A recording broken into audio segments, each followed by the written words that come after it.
Hold the phone. It seems like we have another mystery to solve. Scooby, Shaggy, you go check the old haunted house, while I go tender to my bitches.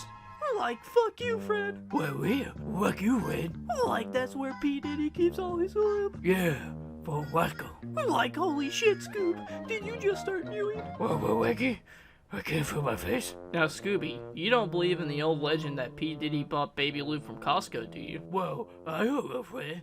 I'm not even out of the way right now. Well, I guess it's up to me, Daphne, and... Wait, that's not Velma. Figures I'd end up in Philadelphia. What makes the older Scooby-Doos scary? Every time when I would watch the older Scooby-Doos, they would always make me piss my pants. And you know, nowadays this just doesn't happen anymore. Mainly because I'm 23, about to be 24 in November. And I do the most adult thing when I'm watching old Scooby-Doo. I use the Second Amendment. But really, what changed? Was it just the art direction, the sound design, and what's just different between now and then? I thought I would grease myself up and do a little deep dive into Scooby-Doo mythos. I'm gonna be talking about Scooby-Doo Where Are You? And why it was so scary. I think I'm just gonna start off with the art design. Now when it comes to animation, it's really not winning any Emmys, mostly because the Hanna-Barbera kind of had this whole like McDonald's kind of fast food way of just making cartoons. As in, they were kind of like Keemstar when he goes fast as fuck. So that's why when you watch the older Scooby-Doos and they have weird oddities, like Scooby-Doo's head's chopped off in like Space Kook, or Shaggy's hair is like the same color as Fred's, or Fred looks like Vanoss Gaming. Get it? Cause like his GTA 5 character's Al. Other than that, the character designs are still solid and they still work to this day. I don't give a fuck how outdated fucking Fred's ascot is. He wears that goddamn thing with confidence. Plus, he kind of really likes traps, so it kind of makes sense. But the biggest reason I really wanted to make this video is just the background design. I honestly think this really plays on the horror aesthetic. Like seriously, no shitting you. When I first saw this cabin, I thought cartoony Jason's gonna pop out of there and he's gonna play hopscotch with my booty hole. But seriously though, these backgrounds are seriously underrated. And something that I don't see a lot of people talk about is how it just kind of contrasts with the main characters. There is a huge difference between color. Mainly when it comes to these old backdrops of Scooby-Doo, they usually use a lot of like blacks and blues. Like it looks something that would be in a horror movie. But cut to our main cast, and there are a bunch of bright blues, bright oranges, bright reds. Like it almost feels like they shouldn't be there. And I think it kind of adds to that kind of abandoned haunted house. Kind of like what's alive and what's dead. But it's also a comfort blanket for the viewer, because the characters always talk while they're walking around the whole abandoned haunted house, with Scooby and Shaggy always being the comedic relief. I know this will be a real stretch of the nutsack, but I really think Scooby-Doo is almost the same as like Dead Rising 1. I mean seriously, think about it. Both franchises really juggle comedic and horror and a little bit of slapstick humor. The only two differences between these two franchises is pretty much one, you kill zombies with a fucking lawnmower, and the other one, you just smoke too much pot until you run out of Funyuns. I don't think I need to say which is which, because it's absolutely obvious on which is which. And I think like a lot of newer Scooby-Doos kind of forget the whole horror aesthetic to Scooby-Doo, because they make the backgrounds bright as hell. And when they do kind of go back to their roots, they kind of water it down a little bit, or like they make the characters a little bit less colorful. I feel like the older ones had a really good balance of both. Now we're going to erect our ear heads to music design. The music design juggles from between I'm scared as fuck to if I spank the monkey will I go blind, or my favorite, Jared from Subway, wrong hole. Jared from Subway! Pretty much what I'm trying to get at is it's just very good music design. It does its purpose in making you just kind of feel the environment. Now, quote me if I'm wrong, but I've never seen any other Scooby-Doo do it like that. And yeah, I do think they do have like music cues and all this stuff, but I don't think it's more memorable than Scooby-Doo Where Are You? Now it's time for the monster roster. Let me just go in complete order. The Black Knight. What a goated fucking monster. I know you're saying just that. This ain't fucking scary, you fucking nitwit. Well, tell me this one. All this thing really is knight armor. And what scares people the most? Something that looks humanoid, but is an object, but somehow still moves. Absolutely goated. 10 out of 10. The Ghost of Captain... God damn it. The Ghost of Captain Cutler. And to me, this is about the same as the Black Knight, except for he's got like an old diving suit. Still memorable. 7 out of 10. The Phantom. Now, there's really nothing to it with this design, it's just a guy with a sheet over his head. But like we said before, mix it with the background and the music, this thing can be terrifying. I'll give it about another 7 out of 10. The Minor 49er. Shockingly, this is like one of the only Scooby-Doo kind of villains that didn't really scare me as a kid. But just the idea he's been trying to collect gold for about 60 years and still not finding gold is kind of terrifying. 5 out of 10. The Indian Witch Doctor. Yeah, honestly, there's nothing really iconic with this one. It looks like he's bound to dance to like some funk music. 2 out of 10. This is when I kind of thought Scooby-Doo Where Are You was just kind of cooking. Mainly just in creativity. But if we're going off scare factor, it just looks like Johnny Cash joined the Blue Man Group. Creativity, 9 out of 10. Scare factor, I'll give it a 4 out of 10. The 8-Man. Seriously, how am I supposed to be scared of an 8-man that eats hamburgers? I eat hamburgers all the time. This seems like a match made in heaven. I mean, there is one scene where he like shakes a fucking bridge or some shit, so I guess it's kind of dangerous in that certain regard. I give it about like a 6 out of 10.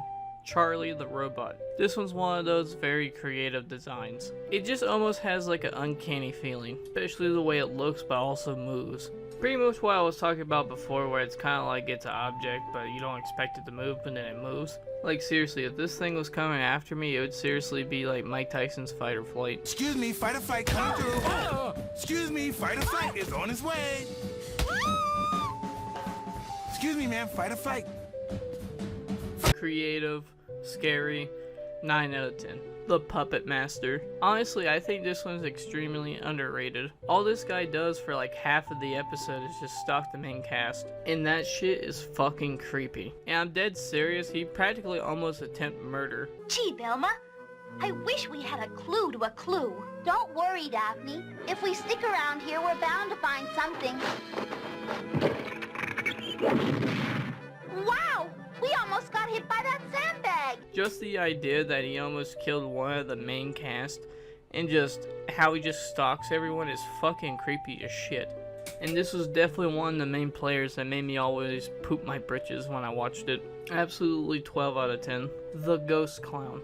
This was pretty much before Stephen King's It. And is another one of those kind of Scooby-Doo villains that almost attempted murder again. By pretty much hypnotizing everybody in the cast except for, I think, Velma. Pretty much doing crazy ass shit that they wouldn't do, like Scooby-Doo doing a tightrope, Shaggy doing fucking, I think it was like a lion tamer. Pretty much stuff that if you wasn't really professional enough in, you would get really bad hurt. And I think that adds like a little bit of just like discomfort into like the cast maybe dying. Or just the fact that they're in an environment that's really dangerous. Now of course they don't really die because it's, you know, a Saturday morning cartoon. It's at least acknowledge a little bit what they're doing is really dangerous. Absolute good design. Scare factor, probably about 8 out of 10. A gaggle of gabbling ghost. I think I said that right.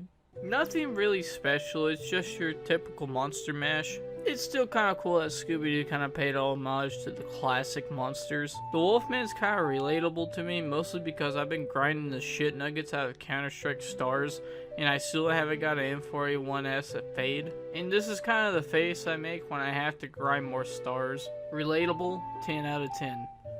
Scare factor, 1 out of 10. The Mummy. Honestly, it's really hard to make a mummy scary because usually it looks like just a man wrapped around with Charmin. There is like one part in this episode that really kind of scared the shit out of me when I was a kid. And it was the part where like Daphne and Fred were like investigating outside the museum or some shit. And they went up to Dr. Najib's car and like he's fully turned to stone. And it does that like classic scary music where it's like you know, it plays it really loud. Honestly, just for that I'll give it a 6 out of 10. The Witch and Zombie. Now this witch is very generic, it's a typical witch, but honestly this rich bitch made me start printing out bricks out of my ass.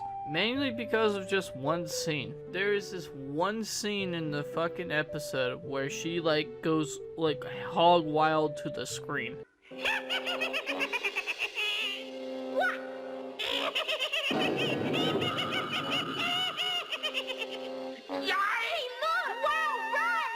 Oh no, I got that fight or flight feeling again, and I'm flighting. I'm not even joking, even to this day I get goosebumps still. Why? I have no clue. The music doesn't help at all. And maybe it's just because of the cheapness of it that gives it that kind of weird creepiness. I don't know. Now the zombie didn't scare me as much, but there's like another like key moment that's made me shit my britches. There was like this one scene where like Scooby and Shaggy have to investigate like Zeb's like cabin, and then as they're investigating there's like someone outside the window, and then like Scooby-Doo goes checks it, it's actually a fucking chipmunk, and then he goes back in and then the door shuts and it's a fucking zombie. Thanks a lot. What was that? Someone's out there. Go see who it is, Scooby.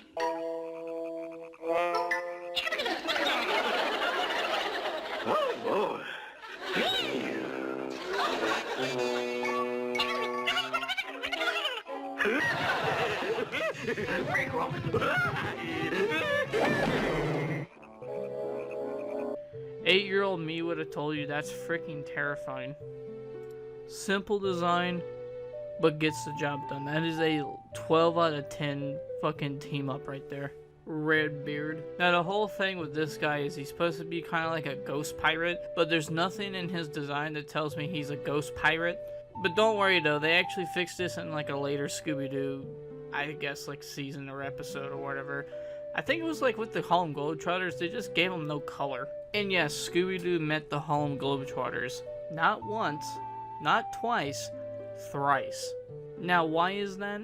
I think it's just because the Harlem Globetrotters had their own show pretty much about around the same time that they were trying to push, and I think that was a way to kind of like, you know, get a little bit of buzz around their show. I know I'm getting off topic, but that's pretty much the lore. I give it a 1 out of The Space Kook. Honestly, iconic. I mean, every time when you talk about Scooby villains, this one's always brought up. And honestly, it's just a good episode. And just the absolute cackle.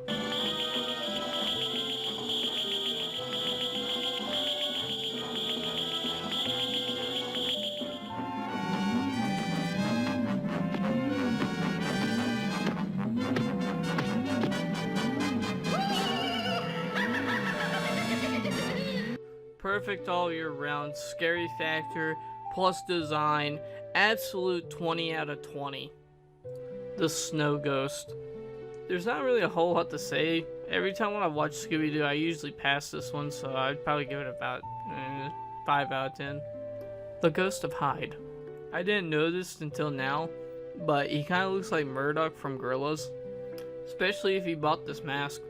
Classic, but just not really that scary. 7 out of 10. The Ghost of Zentor. Honestly, this is just another mid-episode, and it's pretty much just one of the episodes I pretty much skip. There's sometimes I'll watch it, but other than that, I'd give it about, 4 out of 10. The Creeper. Just another iconic Scooby-Doo villain. Honestly, just keeps me up at night, just what he's capable of with those big-ass clampers. Oh my god, he smells like raw butt sacks. Iconic design. Kind of scary. I give it about 7 out of 10. The Frozen Caveman. I mean, he's not even a ghost of a caveman, he's just a caveman. 5 out of 10. The Headless Spectre. Honestly, another classic Scooby-Doo mystery with a fucking gorgeous backdrop. Fucking 9 out of 10. I don't care what anybody else thinks. This is a 9. Witch Doctor. You remember when we were talking about the Indian Witch Doctor? Yeah, this witch doctor puts that Indian witch doctor to shame. Well designed, pretty classic episode. I give it a good 8.5. The Werewolf. You remember that one werewolf?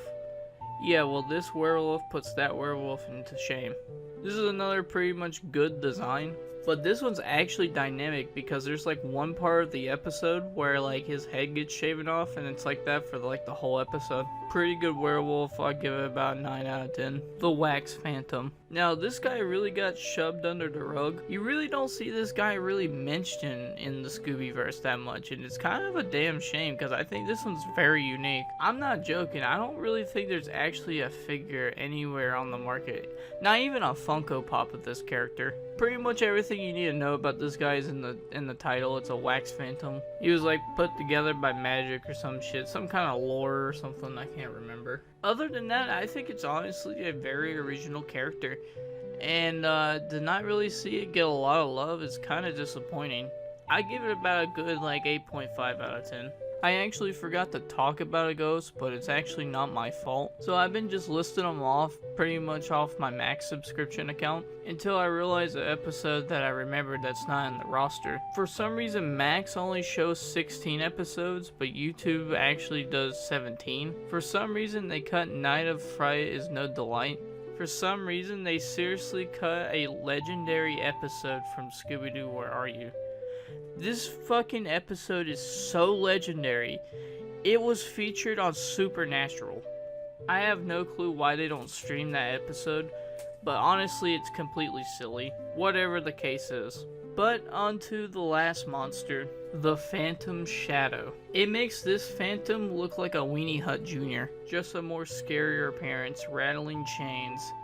Absolute 8 out of 10. That was pretty much exhausting, but just that, why did you list off every monster from season 1 and 2 of Scooby-Doo Where Are You? And the reason is any monster that was made after Scooby-Doo Where Are You is not as scary or as creepy as Scooby-Doo Where Are You? I'm not saying that like newer monsters are not as memorable or as iconic, but there's just something missing in the newer ones. Pretty much I'm gonna go ahead and wrap this up so I don't waste any more of your time. But my conclusion is Scooby-Doo Where Are You is not perfect. It's a error of its time. And honestly, Daphne is pretty much how I drew her. She just kinda is the damsel in distress in the older ones.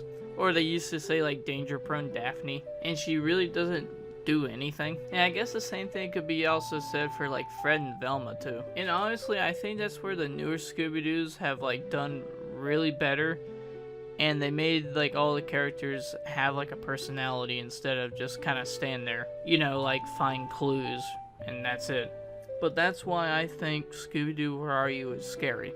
But tell me what you think, and like, comment, subscribe, skiddly bobbity boop. I'm out.